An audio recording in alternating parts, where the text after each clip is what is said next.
What we do here is go back, back, back, back, back, back, back, back.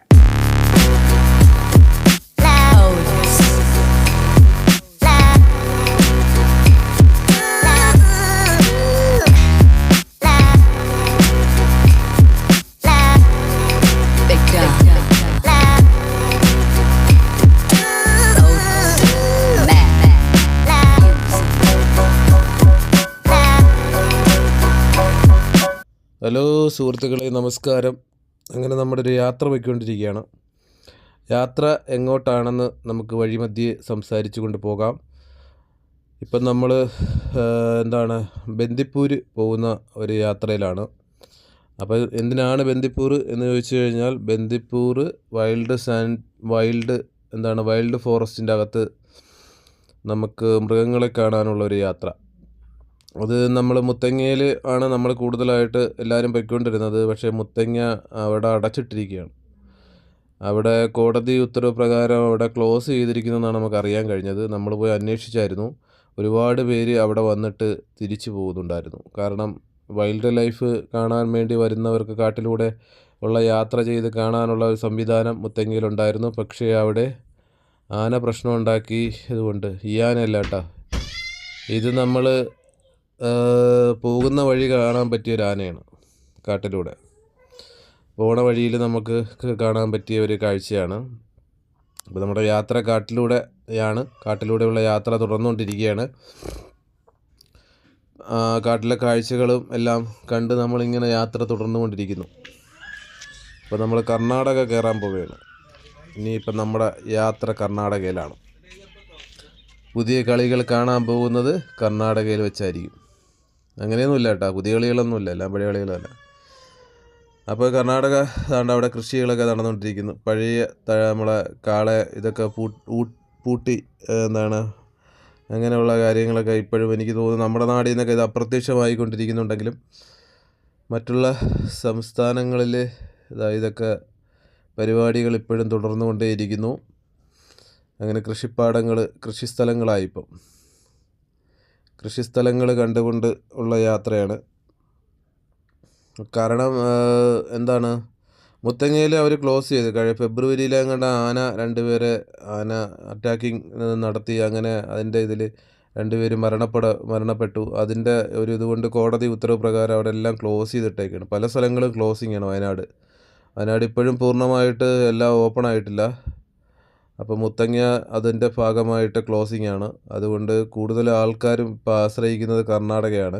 Karnataka ഒരു വരുമാനം വളരെയധികം വർദ്ധിക്കുന്നുണ്ട് ഇതിൻ്റെ ഒരു ഇതിൽ.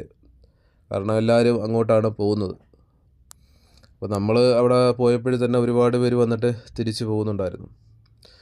അപ്പം നമ്മുടെ കൃഷി സ്ഥലങ്ങളും ഇതെല്ലാം കണ്ടുകൊണ്ട് നമ്മളിങ്ങനെ യാത്ര ചെയ്തുകൊണ്ടിരിക്കുകയാണ്.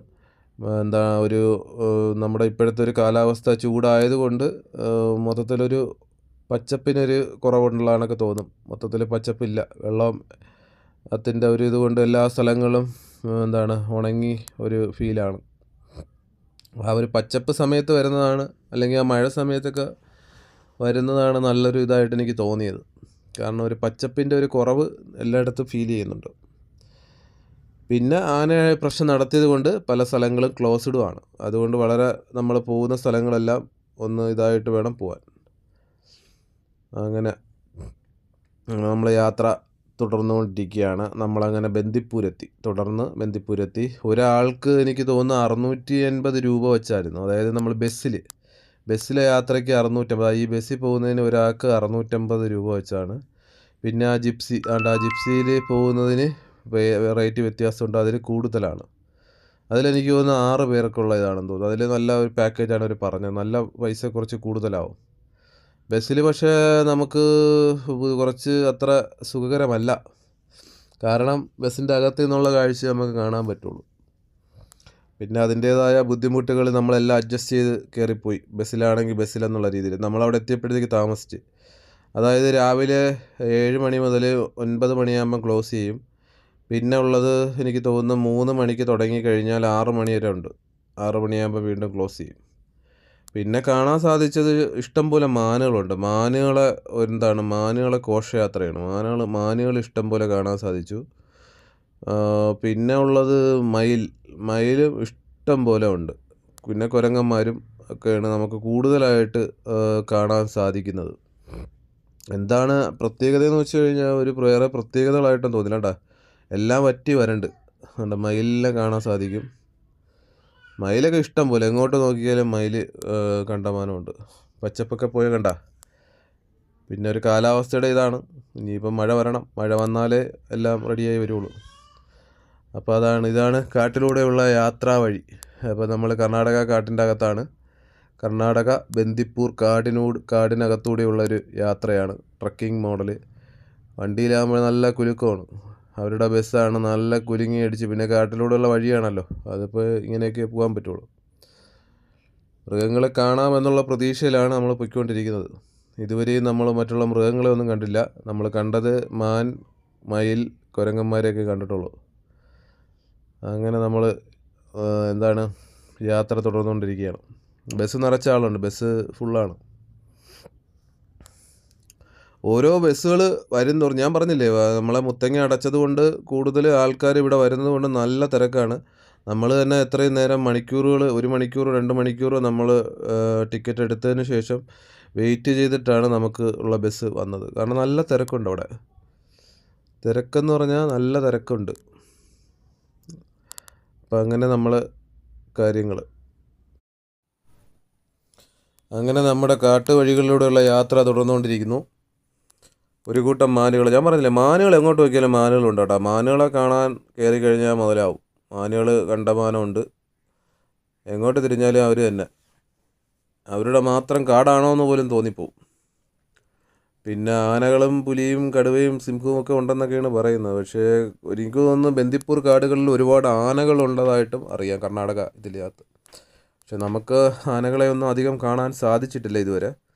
എന്തെങ്കിലും കാണാമെന്നുള്ള പ്രതീക്ഷ തന്നെയാണ്. ചുറ്റും നോക്കിയുള്ള എല്ലാ സ്ഥലവും നമ്മൾ വണ്ടിക്കകത്ത് ബസ്സിനകത്തിരുന്നുകൊണ്ട് മാക്സിമം ചുറ്റും കാണാൻ പറ്റുന്ന സ്ഥലങ്ങളിലെല്ലാം നമ്മൾ നോക്കുന്നുണ്ടായിരുന്നു. പക്ഷേ നമുക്ക് ആരെയും കാണാൻ പറ്റിയില്ല. പക്ഷേ വഴികൾ ഇഷ്ടം പോലെ ഉണ്ട് കേട്ടോ. പക്ഷേ 1 മണിക്കൂറാണ് ബസ്സിൻ്റെ ദൈർഘ്യം. 1.5 മണിക്കൂറാണ് കേട്ടോ. 1.5 മണിക്കൂറാണ്. ആളിന് 600 രൂപയാണ് ബസ്സിൻ്റെ ഫീസായിട്ട് അവർ ഈടാക്കുന്നത് ഒരാൾക്ക്. പക്ഷേ 1.5 മണിക്കൂറാണ് അവർ പറയുന്നത്. പക്ഷേ ജിപ്സിക്ക് കുറച്ച് കൂടുതലാണ്. എനിക്കൊന്ന് 2 മണിക്കൂറാണ് ജിപ്സിക്ക് എടുക്കുന്നത്. ജിപ്സി യാത്ര 2 മണിക്കൂറാണ്. എൻ്റെ അകത്ത് മൊത്തം ചുറ്റുന്നത് 2 മണിക്കൂർ എടുക്കും. ഇത് 1.5 മണിക്കൂർ. പിന്നെ എനിക്ക് തോന്നിയെന്ന് വെച്ച് കഴിഞ്ഞാൽ ഇവിടെ നിന്ന് ഇറങ്ങിയിട്ട് നമ്മൾ റോഡിലൂടെയാണ് കുറച്ച് മുമ്പോട്ട് പോയിട്ടാണ് കാട്ടിലോട്ട് കയറുന്നത്.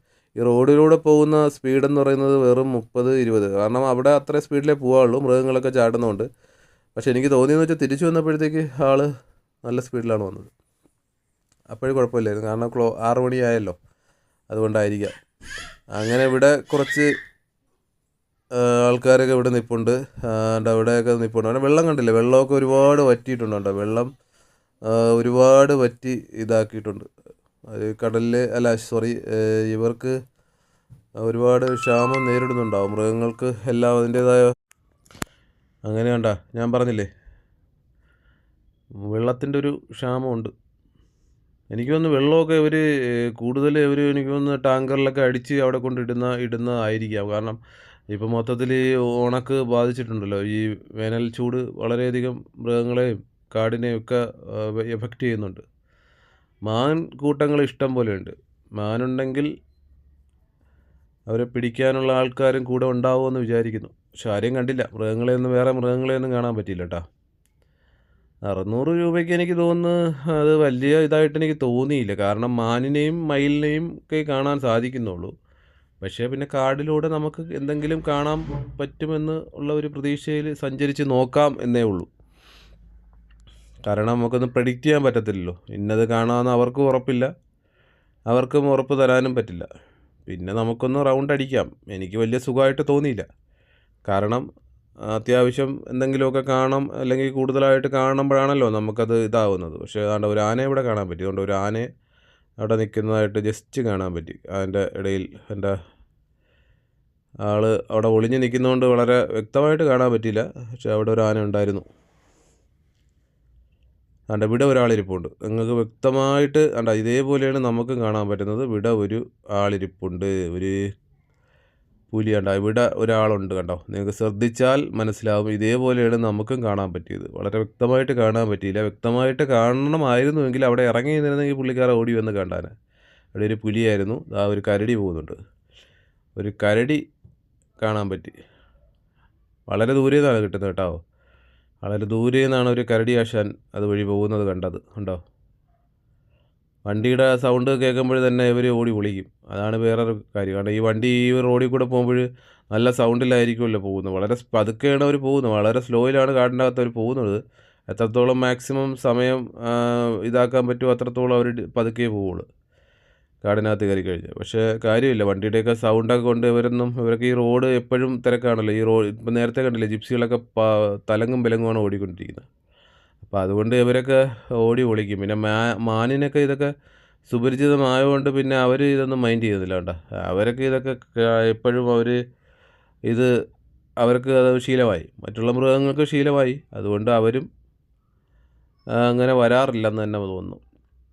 വേറെ ആരെയും അങ്ങനെ കാണാൻ സാധിച്ചില്ല. കുരങ്ങന്മാരും മാനുകളും കണ്ടോ, നേരത്തെ പറഞ്ഞ കണക്ക് തന്നെ നമുക്ക് കൂടുതലായിട്ട് കാണാൻ പറ്റുന്ന അവരെയാണ്. ദാ ഒരാൾ കയറി പോകുന്നു. അതാണ് ഒരു കുരങ്ങൻ. അവന് വ്യത്യസ്തമായിട്ട് കാണാൻ പറ്റിയ എന്ന് വെച്ചാൽ അവൻ മാത്രമേ ഉള്ളൂ. അപ്പോൾ നമ്മുടെ യാത്ര കഴിഞ്ഞു കണ്ടോ. കാരണം 1.5 മണിക്കൂർ കറങ്ങിയെങ്കിലും കാര്യമായിട്ടൊന്നും തടഞ്ഞില്ല. കാര്യമായിട്ടൊന്നും കാണാനും സാധിച്ചില്ല. അങ്ങനെ നമ്മൾ അവിടെ എത്തി. തിരിച്ച് അവിടെ എത്തിയപ്പോഴത്തേക്ക് അതിൻ്റെ അകത്തൊരു 2-3 ആനകളുണ്ട്. അത് അതിനെ ട്രെയിൻ ചെയ്ത് അതിനെ ഉപയോഗിക്കുന്നതാണ്. അവരെ ബന്ദിപ്പൂർ അതിൻ്റെ അകത്ത് അവരെ പണി, അതിൻ്റെ ജോലിക്കും കാര്യങ്ങൾക്കും ഇതിനു വേണ്ടി ഉപയോഗിക്കുന്ന ആനകളാണ്. എനിക്ക് തോന്നുന്നില്ല കുങ്കി ആനകളാക്കി വെച്ചിരിക്കുന്നതാണെന്ന് തോന്നുന്നു. അങ്ങനെ നമ്മൾ ബന്ദിപ്പൂരിലെ കാഴ്ചകൾ നമ്മൾ കണ്ടു. അവിടെ നിന്ന് ഇറങ്ങുകയാണ്. ഇതാണ് ബന്ദിപ്പൂർ കാടുകളിലെ വിശേഷങ്ങൾ. വീണ്ടും നമ്മൾ പുറത്തോട്ടിറങ്ങി. ഇനി നമ്മൾ അടുത്ത് പോകുന്നത് മുതുമല വഴി നമ്മൾ തമിഴ്നാട് കയറി പോകാനുള്ള പരിപാടിയാണ്. അപ്പോൾ അങ്ങോട്ട് നമ്മൾ ബന്ദിപ്പൂരിലെ കാഴ്ചകൾ കണ്ട് നമ്മൾ ഇറങ്ങി. വലിയ സുഖമായിട്ട് എനിക്ക് തോന്നിയില്ല. ഉള്ളതുപോലെ പറയണമല്ലോ. മുത്തങ്ങയിൽ എന്താണ് സംഭവം ഞാൻ ഇതുവരെ കണ്ടിട്ടില്ല. മുത്തങ്ങയിൽ ഇതുപോലെ ഇനി മുതുമലയിലും ഉണ്ട് വൈൽഡ്. ഇത് എനിക്ക് തോന്നുന്നുണ്ടെന്ന് തോന്നുന്നു. പക്ഷെ നമ്മളവിടെ കയറുന്നില്ല, ബന്ദിപ്പൂർ കയറിയത് കൊണ്ട്. അതുകൊണ്ട് മുത്തങ്ങയിലെ കാര്യങ്ങൾ അറിയാൻ വയ്യ. അവിടുത്തെ ഇത് കയറിയിട്ടുള്ളവരോ ആരെങ്കിലും പോയിട്ടുള്ളവരുണ്ടെങ്കിൽ മെസ്സേജ് അയയ്ക്കുക. അടുത്തവണ പോകാൻ സാധിക്കുമെങ്കിൽ നമ്മൾ മുത്തങ്ങയിലെ വീഡിയോസ് ഇടുന്നതായിരിക്കും. ഇപ്പം അവിടെ ക്ലോസ് ആയതുകൊണ്ടാണ് നമുക്ക് പോകാൻ പറ്റാതിരുന്നത്. അങ്ങനെ വീണ്ടും കാനന കാഴ്ചകൾ കണ്ടുകൊണ്ട് നമ്മുടെ യാത്ര തുടർന്നുകൊണ്ടേയിരിക്കുകയാണ്. ഞാൻ പറഞ്ഞില്ലേ, പച്ചപ്പിൻ്റെ ഒരു ഫീല് കുറവാണ് കേട്ടോ. മൊത്തത്തിലൊരു ഉണക്ക് തന്നെയാണ് എല്ലായിടത്തും. ഈ സൈഡിലൊക്കെ എനിക്ക് തോന്നുന്നു കുറേയൊക്കെ ഒരു കാട് കത്തിച്ചണക്ക് ഫീൽ ചെയ്യുന്നുണ്ടായിരുന്നു. നമ്മൾ മുതുമല ടൈഗർ റിസർവിലെത്തിയിട്ടുണ്ട്. പക്ഷെ അവിടെ നമ്മൾ കയറുന്നില്ല. നമ്മൾ അവിടെ നിന്ന് വീണ്ടും തിരിച്ച് മുതുമല കയറി അവിടെ നിന്ന് നമ്മൾ മസനഗുഡി വഴി ഊട്ടിയിൽ നിന്ന് നമ്മൾ നേരെ തിരിച്ച് നമ്മുടെ നാടായ വർക്കലയിലോട്ടുള്ള യാത്രയാണ്. അപ്പോൾ ഇന്ന് രാത്രി മൊത്തം നമ്മൾ ഡ്രൈവ് ചെയ്യുന്നുണ്ട്. ആവശ്യത്തിന് റെസ്റ്റൊക്കെ എടുത്തു നമ്മൾ രാത്രി ഫുൾ ഡ്രൈവിംഗ് ആയിരിക്കും. എന്നിട്ട് നമ്മൾ വർക്കല പിടിക്കാനുള്ള യാത്രയിലാണ്. അപ്പോൾ ഹെയർ പിന്നുകളും കാര്യങ്ങളൊക്കെ ഉണ്ട്. അതെല്ലാം കയറിയുള്ള ഡ്രൈവിംഗ് അഡ്വഞ്ചർ ആസ്വദിച്ചുകൊണ്ട് നമ്മുടെ യാത്ര തുടർന്നുകൊണ്ടേയിരിക്കുന്നു. അപ്പോൾ ഇതൊക്കെയാണ് നമ്മുടെ യാത്രാനുഭവങ്ങൾ. ബാക്കി വീഡിയോസ് തുടരെ വരുന്നതാണ്. നമ്മളൊരു 4 ദിവസത്തെ ട്രിപ്പാണ് നമ്മളെ വീഡിയോസ്. വയനാട് കുറേയൊക്കെ നമ്മൾ എക്സ്പ്ലോർ ചെയ്തിട്ടുണ്ട്. അപ്പോൾ എല്ലാവർക്കും നന്ദി, നമസ്കാരം.